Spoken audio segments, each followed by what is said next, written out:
What's up, saucers? We are back. What's up? We're back. Again, I'm still away on the run, if you will. So She's on the run. My mic doesn't sound too different than Miss Molly's, but who knows? You never know. You're on the run in an unmarked room.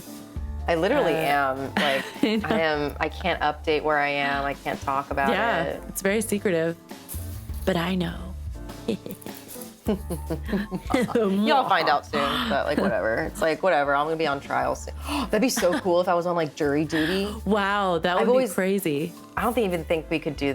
Maybe I could. I couldn't even like be joking like this. I don't. No, you couldn't do this. I don't think. You'd just be holed up like eating Ritz bits until. Yeah. What if I was? And I'm just like, hi, yeah. And it's like, cool. Hey, it's like a big, massive cool murder trial. I'm meeting cool people. I'm learning a lot about DNA. Oh my God. Well, anyway, speaking of DNA. We are going to talk about the DNA of our memories. Yes. Oh, yeah. Good one. We are going to be talking about and deconstructing core memories, if you will. And we've talked about core memories before, but we want to kind of bring it to a level where we want it to relate to us as creatives and as artists, right? Because everyone has these kind of preconceived notions of certain things in the industry, certain things of other people in the industry where maybe you needed to grow from that and grow from that perception. And maybe there were specific moments that you can recall where you had this perception and now you want to challenge it. So we're going to open the floor to the two of us. But if you guys also have something to share, please let us know on our IG at the SOS Pod. And we'd love to talk about it because I'm sure we'll have a part 2, part 3, part 4 of this one day. Yes, definitely. Should I go? Okay, so. Do you want to go first? Sure. When I was thinking about like core memories that tie to me as an artist, I realized the biggest one, because I had this like whole epiphany a couple years back. One night, I put these things together in my head. And then I cried for like the next 4 hours straight. Like it was a big emotional night. And it was just like, I suddenly realized that these things are connected, this thing from childhood and me as a performer, which I thought were so unrelated. And shout out Jordan Chomer, because the day after this happened, I had my first astrology reading with her ever.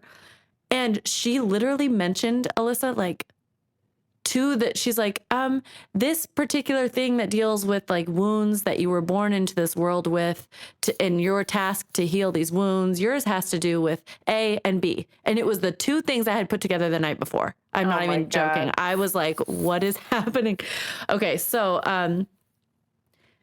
this is interesting because I think it shows how in childhood, things that are told to you are separate from how you absorb them and interpret them. And it is for that reason that I say this, because this was something I was told all the time, repeatedly, when I got in trouble.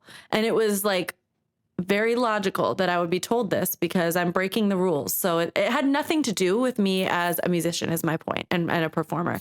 But I internalized it, and it affected how I saw myself and how I was able to show up as a performer. So when I would get in trouble when I was little, I remember the story. I mentioned it before, so I won't go crazy into the details, but there was this repeating chorus that I would get told, Molly, you are not superior. Molly, you are not superior. And those were the words. And it was basically like, why do you think you're better than everyone else? So you can break these rules, but we all have to follow them, you know? Typical kid getting in trouble. But I knew that I've always known that was like, the word, I can never hear the word superior. There's like a Lake Superior we used to go to when I was little. That word to me is always just me getting in trouble. And so that was just like embedded in my mind, which then I'm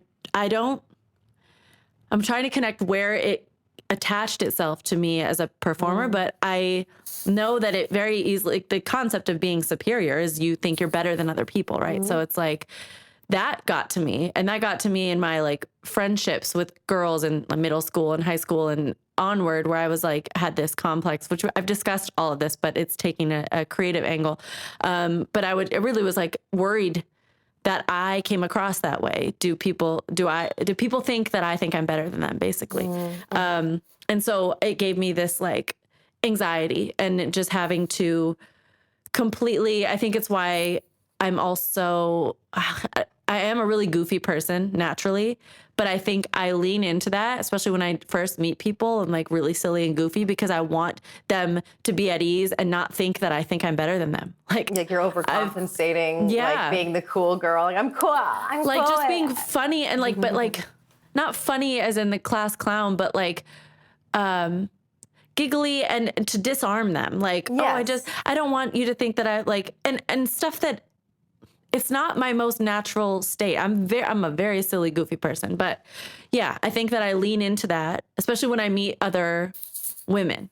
But you're more actually, I don't notice that I do it with men. Yeah, I'm much more serious than that in real life. But when I meet other women and I just have this like, and I've been told before, like, oh, when I first met you, I thought you were going to be a bitch, like whatever. If have it's you resting ever been bitch told by face men? Have you ever been told by any man that you're not superior? Oh no. That's that like, oh, you're not better. Yeah, that's why. But so yeah, I just have this complex, and I've been years working through that, obviously analyzing myself so deeply, like, oh, when I meet girls, why am I so like, I'm smilier than I need to be. Like, I don't need to be like that. I am a smiley person, you know me, but sometimes I take it too far. So then I realized like, this is actually hindering me as a performer because this is something I need to deprogram, because when I am on stage, it is my job to make sure that everyone is looking at me. It's not about me being better than them, but I am supposed to be, if I do it well, I will be up here commanding your attention and like, and being something visually interesting to look at. So I will be moving. I will be like, I have to be fully in my zone and the way that I feel when I'm in my room or when I was growing up and playing around and just like, dramatic and thinking I'm beautiful. And so, I realized I'm like that I would be on stage, I'd be in the middle of a performance and I'd be like reaching that, like tapping into that. And then this voice would come in like, Molly, you're being ridiculous. Who do you think you are?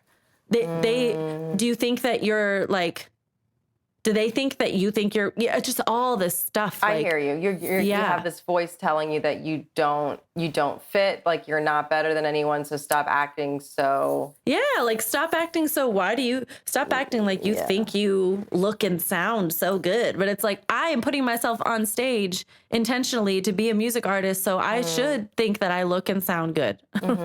But it's just this, that is a core thing from my childhood that's very tied to my art that I have had to work really hard to deprogram. And so it's this, and the superior thing was said a lot when I would break rules, but also when I would get really emotional.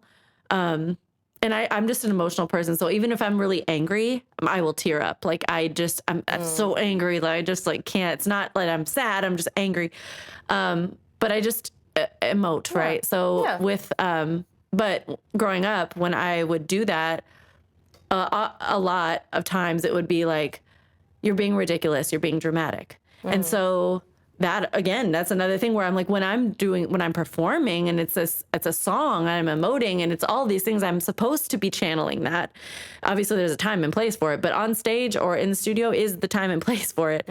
I've had to pull that apart too and be like, you're not being ridiculous. You're not being dramatic. You are expressing and writing a song and singing this song. And so I think that that's something as creatives, it's not as surface as we might think, like, oh, I remember this girl telling me I couldn't sing and then now I'm worried that I can't sing. It can go really deep where it's like, this isn't even related. Because when I was getting in trouble, I mean, both my parents have never once doubted my abilities in music or not supported me, like wholeheartedly, completely all in. So that's why I make the distinction of it's the way that we somehow interpret these things that are said to us.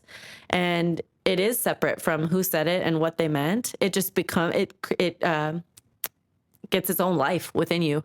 And then you have to learn to like peel it apart and be like, this isn't serving me, but it's actually holding me back because I cannot be on stage trying to create this world for my audience or in the studio trying to emote this thing and also have that voice in my head telling me I'm being ridiculous. Yeah. They can't coexist. Yeah. Yeah. It's so interesting how, I mean, we were just talking about ego.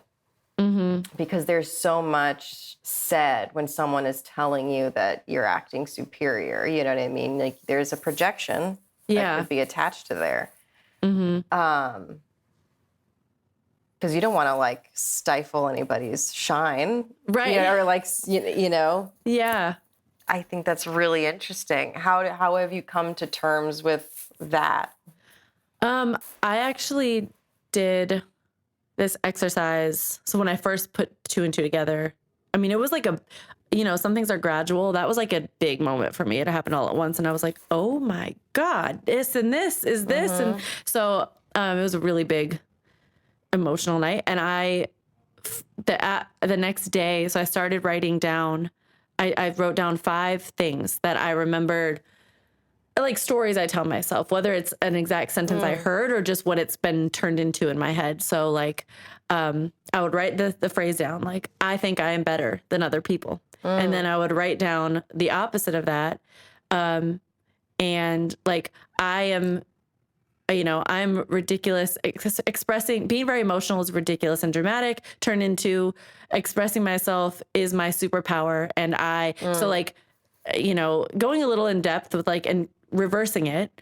And I think I did three or five of those. And then I actually wrote them down every day for, I think 4 months. And at the beginning, it felt very much like schoolwork and like, okay, I didn't really believe it, but I'm just, okay, I got to do it. And then I hit a point a couple months in where I was, as I'm writing, and I tried to make sure I wasn't just mindlessly like, let me just copy these words down for today. Okay, cool. It's like, I need to, as I'm writing it, try my best to believe it, And so then it started to sink in while a couple months in, I was writing them and I'm just like, no, this is my superpower. No, this is like, I don't think just because I like to be on stage or look a certain way doesn't mean I think I'm better than other people. It just doesn't. And it slowly started to believe the opposite of the inverse of those things. But it took a lot of time and effort. And I still think I should be doing that. I think I should do it again. Because you don't really realize how many limiting beliefs we have about ourselves. Oh, yeah. And then it's not enough to just be like, oh, that's shitty, that's limiting. Well, that's not true. And I'll try to remember that. It's like every day. I mean, just writing it down every day, I was surprised how hard it was for me to actually believe that, even though logically I knew it. I'm like still writing it down and I'm like, yeah, but I don't want people to think that I'm like, oh my God, this is really hard to undo. Yeah, you have like a very intense imposter syndrome with how you feel others are perceiving you. Yeah. When you want to connect. Because it's not even, because you were talking about even when you meet, it's not even like on an artist level, it's also on a personal level too. Yes. And it's with women, I've noticed, because it's like, I'm so,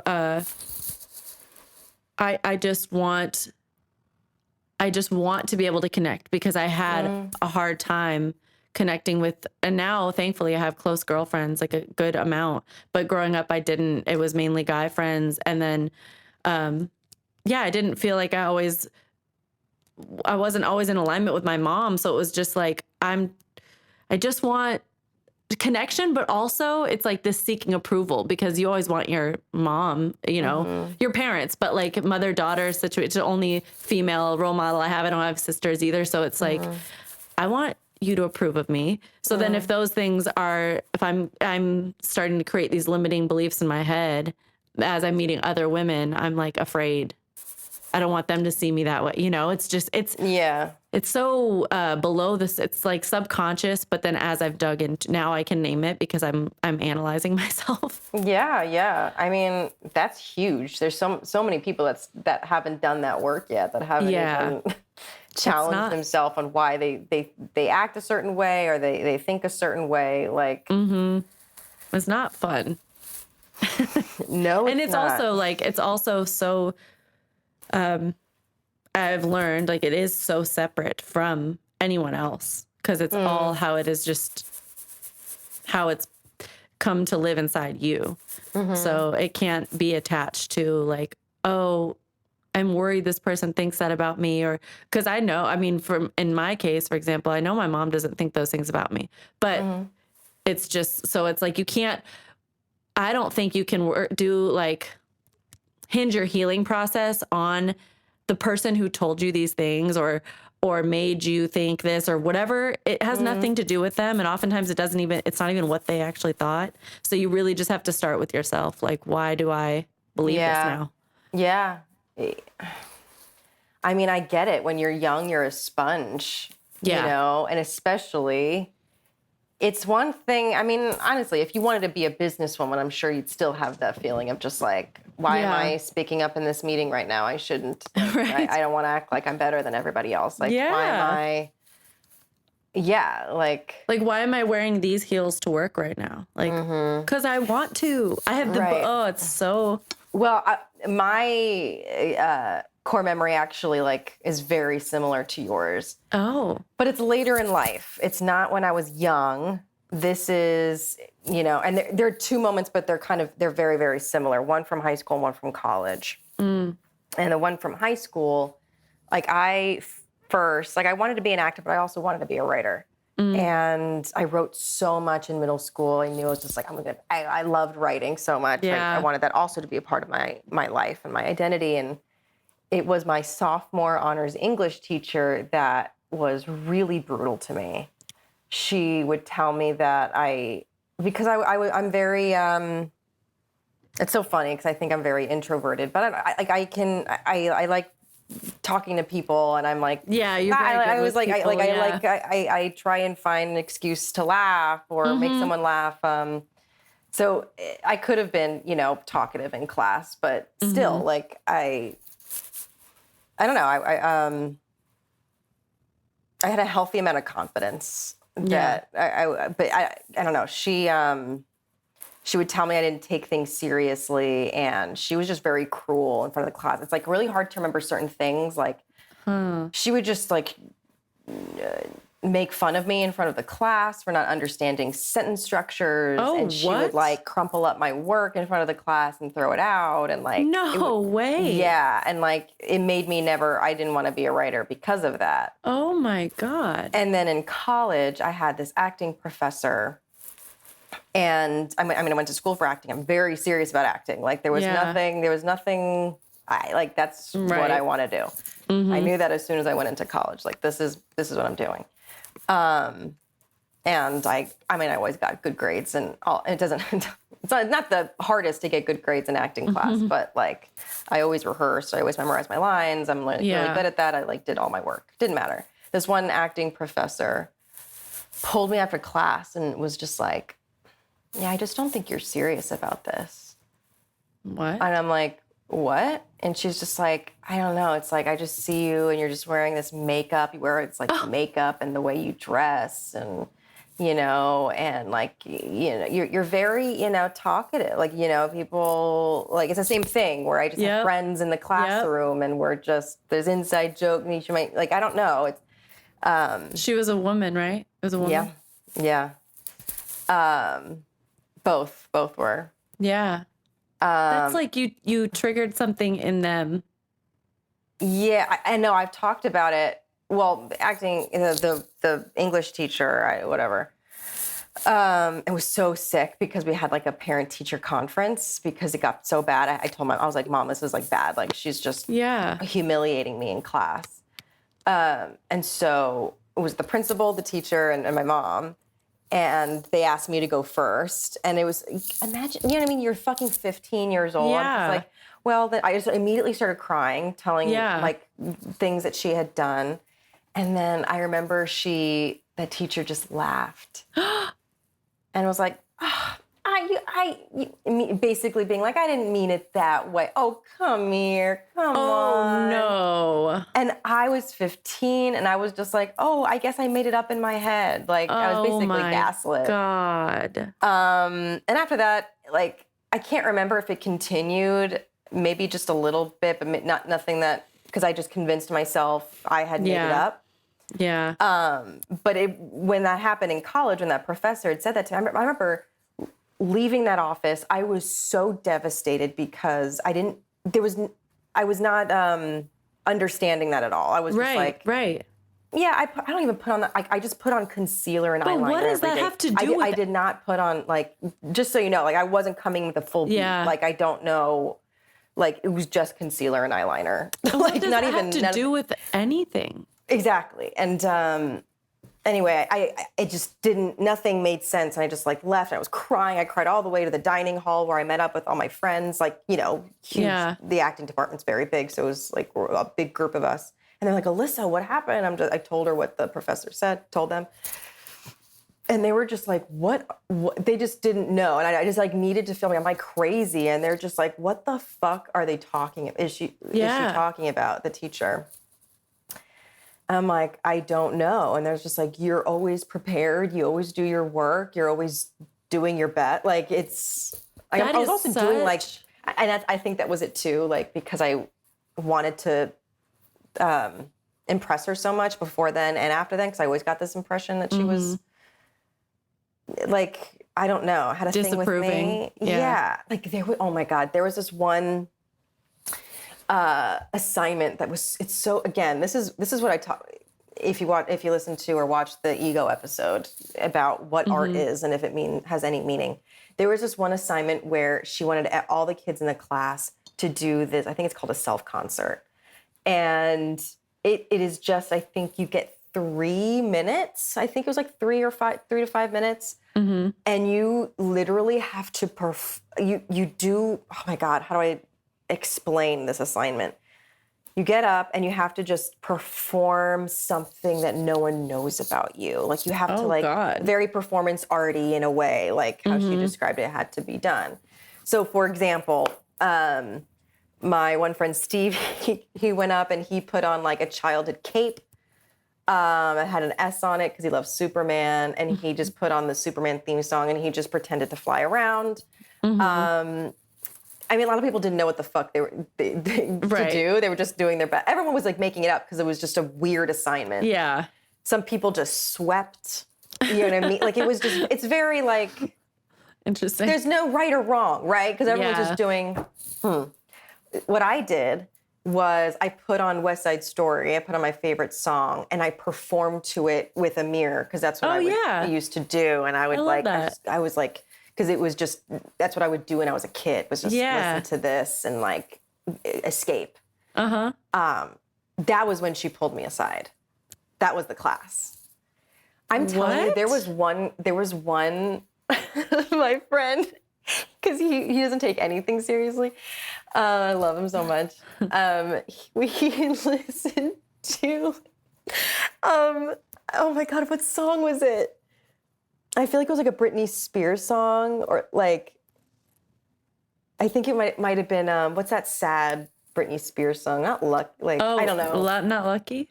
I forget the song, but a really like cheesy sad pop song. And he would just show pictures of Princess Diana and rip them in front of It's like, because it's just so stupid. Like, it's just like, what does it mean? Like, this means nothing. Like, what we're doing. And so yours is like this heartfelt, like, this is me as a little girl and what I would do. And she came at you like that? Yeah, she was just like, what was that? You didn't go deep enough or something. And I'm like, what do you want me to like, first of all, this assignment makes no sense. So did you just watch someone rip up pieces of Princess Diana? Like another person just swept for 3 minutes. Like Steve Oh pretended my to fly God. for 3 minutes and then color. You know what I mean? Like, how is that any different? I mean, you can make the argument, but she never said it, you know, like she was just trying to push me.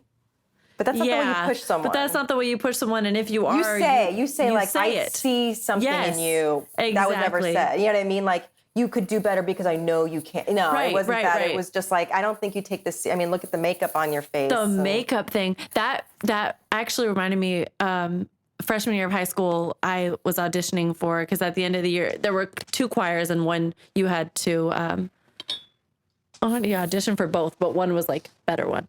And so I was auditioning, and at the end of my audition, this woman was like, she had it out. She was one of the worst people in my life. It was my music teacher in high school. And I finished my audition, just me and her in the room, and she sits down. I will never forget this. I went home. The way that you're describing walking away, feeling like so confused and like this has no and defeated, and just like, oh my God, I can't win because this has nothing to do with that. Yeah. So I get done with my audition. She sits down and she's like, Molly, I'm going to be honest with you. That was probably the best audition I've heard. Oh. But I have a problem with the way that you dress. And I don't think that, I don't think I can let you in because I don't approve of the way you dress. And let me tell you, I was 14 years old. I had less curves than I even do now. And my parents don't let me out of the house. I was dressed like everyone else, and I had the body of a 12-year-old boy. So I don't know what but she had this thing with me, and she even told me that's the best audition she had heard. And then the next day I go and I see the posting, I didn't get in that year. And I was like, you literally told me it's because of my clothing, one-on-one, and that the audition was the best. And I am just like, but this is like such a theme that we're pulling up is like women, with other women. I've noticed that like a lot of my professors or teachers that were very weird. I mean, I've had a lot of brilliant and sweet and loving and supportive female teachers and guys. Like, it's not all of them, but I've never had a male teacher that I've butted heads with. Yeah, I've never. And the things that we're butting heads with the females about are unrelated to what the actual work is. It's them making comments on our appearance. That's fucking hard. And I get it. I want to like think outside of it and not, you know what I mean? Like, and be empathetic, right? Like, let's look at the big picture of this. They grew up in a world where they were probably told this shit, and now they feel like they have to regurgitate it to the next person because they're jaded, and they feel like they have to project so they can feel validation for once in their life. But at the expense of us. Those two are so unprofessional, though, because it's one thing if you're going to angle it at acting or singing. Right, like, but neither of these women did. So it's just literally like, you're just coming at me because I wear some concealer or because you don't like my clothes. What? You know what? So I also had, this is kind of related but unrelated. I remember talking in high school. I remember seeing this, like, because there was like a couple female teachers that like, I was like, why am I don't understand. And there was a lot of like male teachers that I got along with. And this is the thing, like I also had a lot of female friends. Like I didn't have this kind of like block. Like I had a lot of friends I had actually more female friends, but I just didn't understand what was going on. I was just like, what is this? Yeah. And my friend was just like, well, you know why you get along with the male teachers? This is in high school. And I'm like, why? And she goes, because they like that you're attractive. And that is a core memory that stuck with me of just like, and this is in high school. This is not even I was like 17. Right. So like. They better not be attracted to you. Exactly. But that's what I was thinking. And I got really sad. I didn't like close and like cry, but I just kind of that kind of like, so the good rapport that I have with these teachers is because of how I look. So no matter what, I am taught, we're taught by our looks mean more to us than us as creative spirits. Our bodies mean more than whatever we're creating. Right. And it like there's nothing we could do because again, you were wearing you even if you did have curves, it doesn't matter, right? but you were wearing what everyone else was wearing. It wasn't anything less or more. And you still were criticized. I literally was just wearing a little bit of eyeliner, a little bit of concealer every day. Like, it didn't matter. Even if I was wearing a full beat. Yeah. Like, the fact that we even have to say those things, like you're like, I wasn't wearing that much makeup, and I'm like, I didn't even have boobs. Like, why do we even need to say that? The point is that you're bringing this up to us in relation to, we're there to learn about our passions, and we're being cut down. And even, but your friend saying that to you, it was a female friend, right? See, it's not even like that too. It's like what we're taught. It's what we're taught. Yes. And then we teach each other, we reinforce it to each other. And it's just like, we say these things that are like, oh, well, that's why. I remember, I think I told this story. I was at volleyball practice. There was a new girl. I was trying to be her friend. So I was her partner because she didn't know anyone. And I could see the relief on her face. Like, oh God, thank God someone's my partner. And so we're like passing the ball back and forth. And this other girl was just like, ew, to the new girl. She said to the new girl, she's like, nobody likes her. Only the boys like her. And it was just like, my heart, like, you just sad, like this real hurt. That's just like, what do you, not only are you like being mean to me and bullying me, but also you're trying to deter me from forming a connection with another girl. And why? There's not even any boys in the gym. We're at volleyball practice. This isn't even like a relevant thing to bring up. And I'm the only one that was like, hi, do you want to be my partner? I'm Molly. Nice to meet you. And then you're going to try to do this. It's like, we just cut each other down so much. And it goes into adulthood. Like, when we're in that age, we think that adults grow out of it. But then here we are having these stories of these grown women who are telling us when we're 14 years old, the same things. Yeah, I think the only thing is, like, I know we're a different generation. Not to say like millennials don't have the ability to project onto their kids or students or whatever. They absolutely can, but I just feel like, I don't know, because we talk about mental health more and it's less taboo, and talking about, you know, I don't know, our past mistakes and not being ashamed to talk about your own mistakes and learning from them. I think that's the only way forward. And I feel like I have hope that things like this will happen less and less, because our mother's generation, like, that's all they got. I know, and they weren't what you should be no matter what. And so we were getting all of these little breadcrumbs that, like, you know, fuck it, as performers and creative, but as women, like, we don't know how to go into this world. Like, am I just going to always assume every male friendship I have is because they find me attractive? Exactly. Like, that sucks. Especially when it's like a mentor-teacher situation where it's like, listen, he's probably not lusting over a 16-year-old.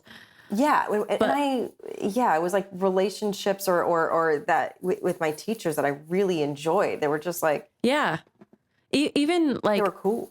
The young, or when I was younger, I remember having my first voice lesson when I was 9. I was like begging my parents for lessons, and they gave me them. And then the woman who was giving me the lesson was teaching me how to breathe correctly and putting books on my stomach. And then she just, did I tell you this? She was like, making sure that I am breathing deeply, because if I'm not, only my shoulders will move. But if I'm breathing from my diaphragm, the books on my stomach will move up and down. So that way we'll know if I'm breathing right. And so I'm like, I'm 9 years old. I'm like, okay, cool. Like, laying there on the floor. And then she's like, and I know she meant well, but this is what you said generationally. She was like, now, a lot of girls are scared to breathe like this because it sticks their stomach out and it makes them look fat. But, you know, and she was trying to be encouraging, like, but don't worry about that, because that means you're doing it correctly and that's the right kind of breathing. But that locked in with me. That's a core memory. It stuck with me because singing is like even at the time, like, this is what I want to do with my life. This is the most important thing to me in the world. And she's the first woman who's like one-on-one teaching me what to do. And then first thing she brings up is like, to a 9-year-old. Yeah, to a 9-year-old. Like, now a lot of girls, you might be nervous that you're going to look fat because your stomach will poke out. And it hadn't even registered. And then after that, I'm like, oh, okay. So this is something I should think about too. I wasn't even thinking that way. So it's like, when it comes to, your craft and core memories, and then also just, this is a bigger context of women and what we are taught and what we teach each other and what we absorb and how we unknowingly or knowingly, but the scariest part is unknowing, like, how we pass these things along.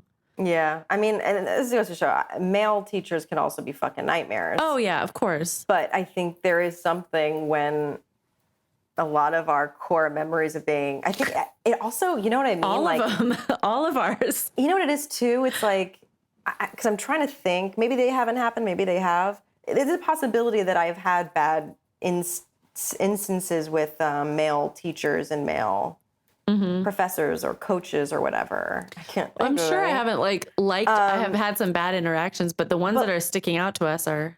Yeah, which I think kind of calls to like our need to want to connect with women and like how it's 10 times more devastating when it comes to women because they're us. We are the same. You know what I mean? Exactly. Like, we are trudging through the same amount of mud. Which is also why there's that thing of like girls meeting each other in like bathrooms at a bar or something. A compliment from a stranger, a girl that you meet in a bathroom at a bar is like, it's like, oh my God, we just became best friends because I met her. I saw her in the bathroom. It's like, there's a bonding thing. The same thing that can tear us apart and is the barrier between us can be our strength where like we can connect on a level over something seemingly stupid. Like, oh, I liked her lip gloss in the mirror, but then we talked for a minute in the bathroom and we became friends. And it's like, that doesn't happen to guys in the bathroom at bars. So, I mean, obviously they're standing there with their dick out too, but, but like, it's just, there's something that there's so much good and beauty there that we can tap into because I feel like we all do crave that connection and I don't know if this is the right word, but like not really approval, but validation from one another because we're all going through the same hardships in different ways, of course, but like, we should be on each other's team because that's why we're so easy to like, I want to be your friend. It's because it's so rough out here. I know. I mean, it's another reason of just like, do I want to have a kid? I mean, like, I do because I would love to like, I don't know, raise a daughter that didn't go through what I went through. Like, I don't know, to build them up and not shame their confidence and not shame how they want to dress or express themselves. Yeah. And like, it's a fine line because I know that you want to, as a parent, well, I don't know because I'm not a parent, but as they're growing, if they take interest in, this is something I also, as I was deprogramming myself, told myself like, okay, well, it's fair that maybe they would be concerned that I liked makeup when I was in 6th grade or liked clothes because if taken too far, especially at that age, it could have turned into whatever. But I don't know that that's a valid thing to stand. I understand the parental, like, okay, they're at like prime molding age. I need to make sure that she isn't thinking that this defines her. But where's the line? Like, you don't want it. That is a core part of me. I'm 34 and I still love these things. So, but to me, it's expression and art. It's not about having to look this way before I leave the house or I'm scared. Like, it's for fun.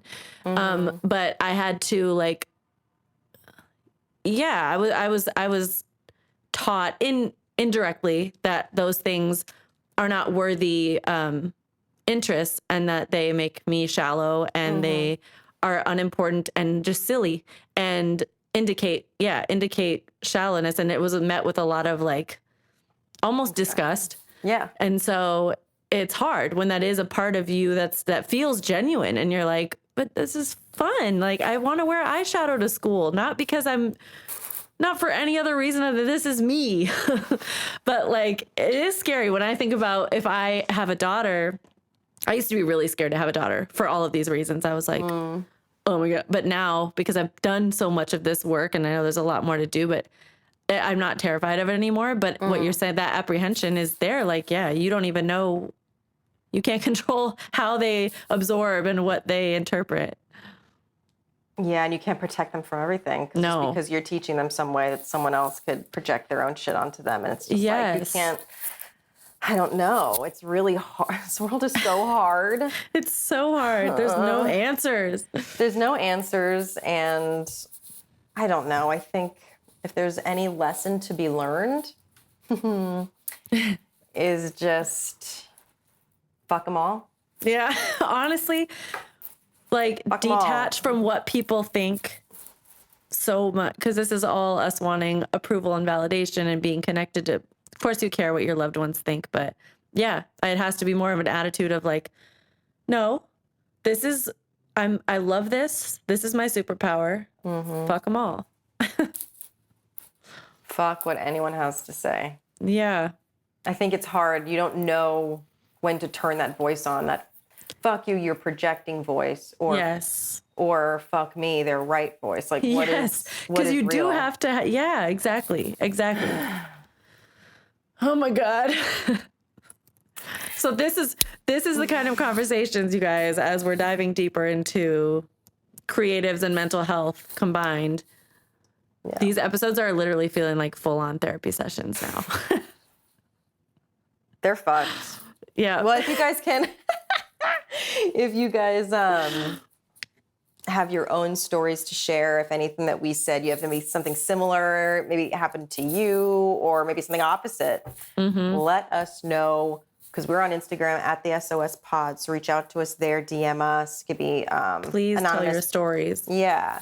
And we're also on YouTube, SOS with Molly and Alyssa. Subscribe to us there, watch us. And we're also on Apple Podcasts, Spotify, rate and review as well. It helps us reach more people. Yes. I'm Molly Cottrell.